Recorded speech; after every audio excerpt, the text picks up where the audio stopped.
Сайн бацгаана уу? Онлайн сургууль зуршлын төвөөс эрхлэн төлөөлж буй Момшогийн бодлого болон бодолтууд. За, Японы засгийн газрын цэцлэг хөтөлбөр буюу Момшо шалгалтын маань 2019 оны материал Косэн буюу техникийн коллежийн оюутан математик бодлогын 11 гэсэн ийм бодлого байна. F-X тэнцвүүгээд логарифмтай нэг функц тавьчаад уламжлалыг нь болно гэдэг хэлж асуусан юм шүү тийм үү. За, энэ дээр болохоор тэгвэл ийм үеийн бичээ те. Нэг нь болохоор за логарифм a сүртэй x гэсэн функц өгье. Энэ функцийн уламжлал болох юм бэ гэх юм болохоор 1 хувахан x тэгснэ логарифм y сүртэй a гарах хэрэгтэй юу гэж. Ийм нэг дүрэн байгаа. Тэгмэд болохоор манай тохиолдолтын зүгээр шууд логарифм y сүртэй x гэсэн тий. Манай нөгөө бид нар болохоор a-ийн x гэж бичдэг. Тэрний маань уламжлал юм биш үү? Тэгмэд тэнцүү 1 хувахан x боллоо. Нэмдэг нь логарифм y сүртэй a байх хэрэгтэй гэдэг чинь логарифм y сүртэй y л болчихлоо гэсэн үг шүү дээ тий. Y-ийн хэдэн зэрэг нь y гарах юм бэ гэхээр зүгээр нэг зэрэг нь y гарч байна шүү дээ. Тэгэхээр 1 хухан x-ийг үүсгэх нь 1 гэсэн үг. Ерөөсөө 1 хухан x-ийг тавьчихлах юм байна гэж тий. Гэхдээ манай бодлогон дээр болохоор x гэхгүйгээр нэг тийм том юм тавьсан байгаа тийм үү. Тэгэхээр энэ дээр болохоор тэгвэл яг за логарифм a сүртэй f(x) гэдэг нэг функц байсан юм байна.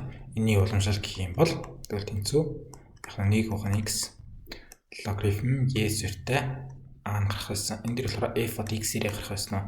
За тэгэнгүүтээ давхар функцийн уламжлал гэж байгаа шүү дээ. Тэгэхээр f(x) гэдэг энэ дорж ирэх баг. Ямар нэгэн тийм үү? f(g)(x) гэсэн давхар функцийн уламжлал гэх юм бол f-ийн уламжлал нь хэлж байгаа. Дараа нь g-ийн уламжлал, доторхын уламжлал байх шүү дээ. Тэр ерөөсөө log g-ийн уламжлал нь энэ дээр ингээ гараад ирж байгаа. Тийм үү? Дараа нь үржигдэн гэж байгаа доторхын уламжлал гэдэг маань болохоор энэ дээр f(x) гэж гарч ирэх юм байна. Эндээс цээжлэх ёстой дүрм гэх юм бол ердөөсөө энэ л байгаа. Энийг л хэлсэн баг бол бус нь яг юм манай бодлогын тохиолдол яриад шүү дээ. За дахиад нэг юм нь болохоор нөгөө хөртөр хуваарийн уламжлал тий.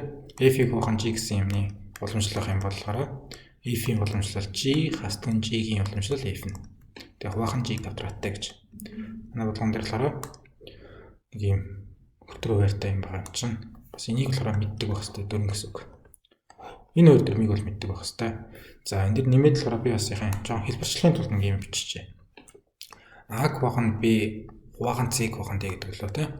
Хэрвээ ийм бутархаануудын одоо хуваах үйлчлэх юм бол байргийн слайд үрждэг шүү дээ тийм үү. A хувахан b үржигдэн гэснээр d хувахан c болж байгаа. Тэгээд шууд үржээд a d хувахан b c болно гэдэг шүү дээ. За энийг ишлээд үл юу юм яриа байгаа юм бэ гэхээр a хувахан b хувахан c тийм үү. Тэгээд энэ дээрээ бүр том хуваахтай гэж. Тэгвэл эн чинь юу гэсэн үг юм бэ гэхээр a хувахан b хувахан c гэсэн үг шүү дээ. C гэдэг чинь өөрөө юу лээ? Хувахан c хувахан 1 гэсэн үг үстэй. Байргийн слайд үржих хэвээр a хувахан b үржидэг нь 1 хувахан c боллоо. Тэнцүү a хувахан b c боллоо. Ерөөсөө тийм үү? a хувахан b гэсний хувахан c байх юм бол энэ л ерөөсөө a хувахан b c болчт юм биш шүү. Тэ? Энэгээр нь уул нь хараад сурчвал зүгээр. Хэрвээ ингэж шууд харж чадахгүй эргэлзээд их юм болохоор ерөөсөө л энэ үндсэн дүрмлүүгээ буцаж очивол энийгээ дахиж нэг хийгээл ингээ гараад ирч болно гэсэн үг тийм. Дахиад нэг тохиолдолд нас юу гэж болно тийм үү? a хувахан гэснээ b хувахан c яа. Тэгэх юм бол энэ чинь өөрөө дахиад яхаа a хувахан гэж хагаад b хувахан c гэсэн үг шүү дээ. Дахиад юу a хувахан 1-ийг хувахан b хувахан c гэсэн үг шүү дээ. Байргийн слайд үржиж штэ гэчээрээ үржигдэн c хувахан b болох. Тэнцүү a c хувахан b. Тэ? a хувахан гэж b хувахан c байх юм бол энэ бол ерөөсөө энэ доороо байгаа c-г дээш өгчих юм биш үү? a c хувахан b болох юм биш үү? Бас ингээд хараад сурчвал зүгээр хэрвээ чадахгүй болох тийм үү? Яг дахиад нэг үндсэн дүрмээс ингэж хийж болно.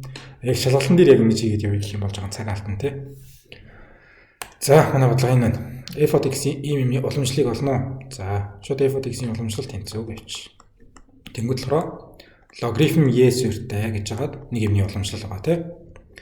Тэгэхээр тэнцүү юу гард юм бэ гэхээр 1-ийг хуваахна гэд наад нэг юм чинь гарч ирэх хэвээр. Тэгэхээр логарифм y сүртэй a гарч ирэх хэрэгтэй гэсэн чинь энэ дээр дахиад y байгаа юм чинь энэ y-гээ тавьчихна гэсэн үг тийм үү? За үржигдэн гээд нөгөө дахиад нэг юмны маань уламжлал маань байх хэрэгтэй. Давхар функцийн уламжлал гэрээ. Тэнцүү одоо 1-ийг хуваахна эн чинь үлд чинь log y сүртэй y гэдэг чинь зүгээр л нэгийн тоо үстэй тий. Тэгээ энэ нэг юмны маань уламжлал байх хэрэгтэй. Ерөөсөө 1-ийг хуваахна энэ чинь байгаа бас нөгөө юмны чинь уламжлал чинь байгаа шүү юм байна. За манай нөгөө юм гэдэг маань болохоор энэ яваад байгаа шүү дээ. Үнэхээр би болохоор язгуур дор x-ээс нэг хуваахна x-ийн нэгийг тавиад байна шүү дээ. Манай одоо 1-ийг хуваахна энэ гэдэг чинь болохоор юу болох гэдэг байхгүй яасан юм. A хуваахна гэж нөгөө b хуваахна c гэдэг чинь болох гэдэг байхгүй. Язгуур дор x-ээс нэг хуваахна x-ийн нэгийг тий.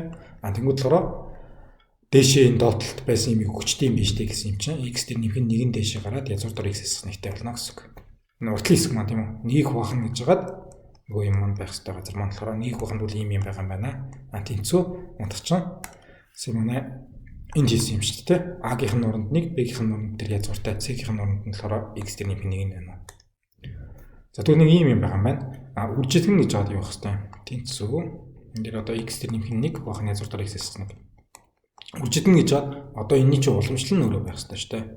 Язгууртаар x-с нэг хуваахны x тэрний p 1 маань уламжлал нь авах хэвтэй шүү дээ. За тэнцүү энэ уламжлал тийм үү? Энэ уламжлал тавьчих. Энэ дээр дахиад уламжлал тавьчих. Тэнцүү болохоор x тэрний p 1 хуваахны язгууртаар x-с нэг. Үржитгэн гэж жаад за хүртэр хоёрын уламжлал те. X-с нэг хуваахны x тэрний p 1-ийн уламжлал.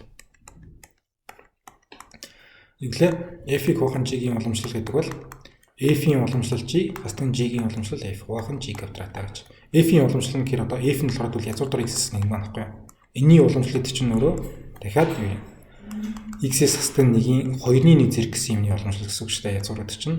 Тэгэхээр энэ дээдлийн зэрэг нь бун те 2-1 нь бун. Тэнгүүтээ x-с нэг маань болохоор 2-1-ээс нэг хасаар хас 2-1 зэрэг болчихно тийм үү?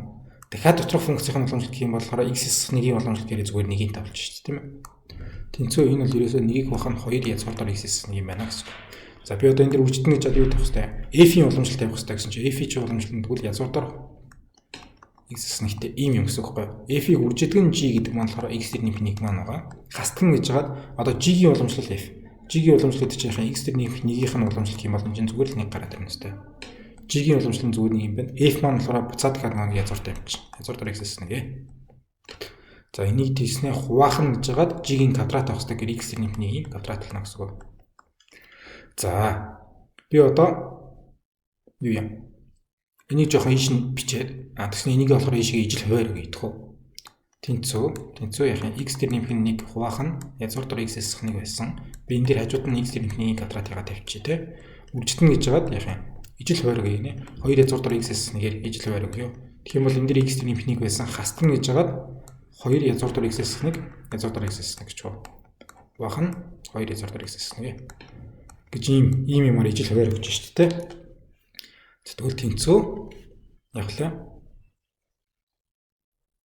энэ дээр одоо зүгээр энэ бол x тэрний p 1-ээр хастан 2 гэж жагаад нь язгууртаар гомч язгуур нь усталцаад x-с 1 болчих шүү дээ тийм үү. Доороо болохоор 2 шиг язгууртаар x-с 1-тэйгээ гэж. За урталт нь байсан юмнууд маань болохоор яг x тэрний p 1-ээр хуваах нь язгууртаар x-с 1 x тэрний p 1-ийн квадрат. За x тэрний p 1-ийг тийм үү би энийг квадрат байгаа юм чинь нэг зэрэгтэй устгаа хийчихье.